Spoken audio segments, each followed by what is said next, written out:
Hi, this is Dr. Divya Sundaresh. I'm an oculoplasty surgeon. I am a surgeon from Bangalore and I also work at Zamindar's eyes. So, facial spasms or facial tics, hemifacial spasms are mainly when the facial muscles are twitching. It generally tends when the entire one half of the face is involved. There can also be muscle twitching when only both the eyes are involved, where it is called as blepharospasms.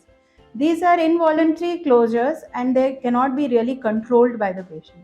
It can be pretty disturbing, especially when you're talking to somebody, when they're thinking that you're winking, or when there's a lot of disturbance because you cannot open when you want to open your eyes. So, this is the main issue with blepharospasms and hemifacial spasms.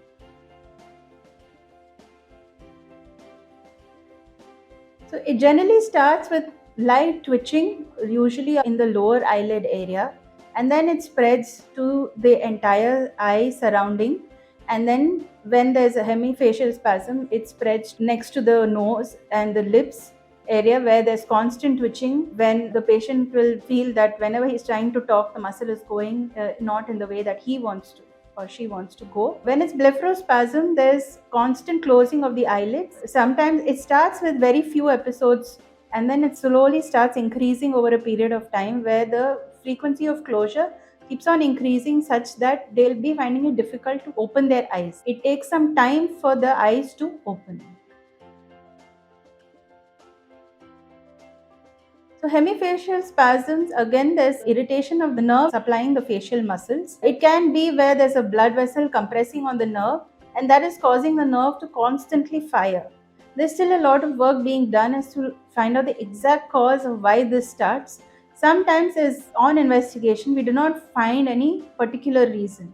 Then we call it idiopathic.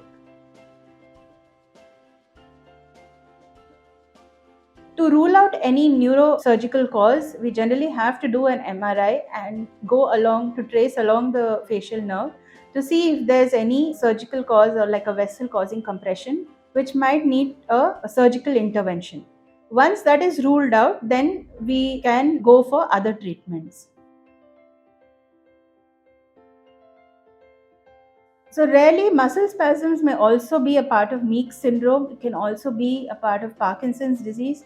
It can also be a part of Bell's palsy, where there is irregular growth of nerve fibers, causing the patient to have muscle contractions when it's not required. Like he's trying to make another facial expression and his muscle is causing him to smile or his eye is causing him to close. We can also have tardive dyskinesias and we can also have Wilson's disease, which can cause these kind of facial spasms.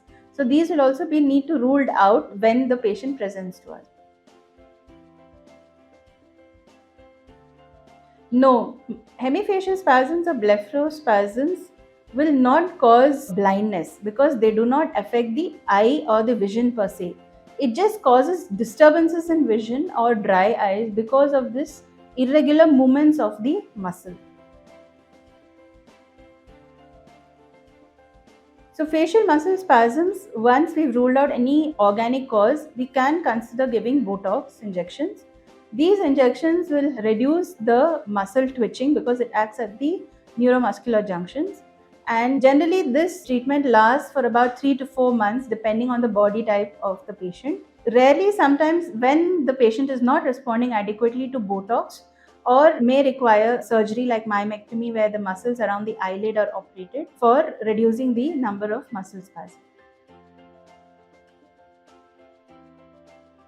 When we give Botox, usually it lasts for about 3 to 4 months.